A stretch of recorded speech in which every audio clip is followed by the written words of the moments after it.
இதெல்லாம் கொள்ளாமே அண்ணா சரிங்க. ஒரு டிஷர்ட் பாக்கணுங்க. என்ன மாடல்? இந்த மாடல் இது கொள்ளலாம். இந்த மாடல்ல பாப்போமா? ஜஸ்ட் 250 தான் நம்ம கடையில. அவ்வளவுதானா? ஆமா, அடிப்பொலியா இருக்கு. ஆமா. பேக் பிரிண்ட் அப்படி.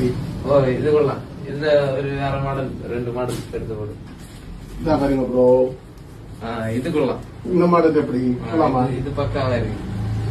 நம்ம கடையில 250 தான். சரியா? இது ஒரு மாடல் பாருங்க. பூமை வச்ச மாடல் பாத்துக்கோங்க.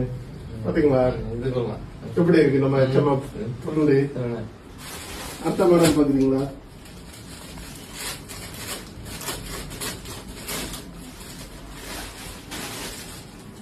இந்த படம் எப்படி பாருங்க. வெட்டோத்திய இதுக்குதான் பைசா. இந்த வெட்டோத்தி தான் பக்காவா இருக்கு. இத மாதிரி பிரிண்ட் தேவைப்படுறவங்க நம்ம தமிழுக்கு பாரதியா விசிட் பண்ணுங்க. கண்டிப்பா விசிட் பண்ணுங்க.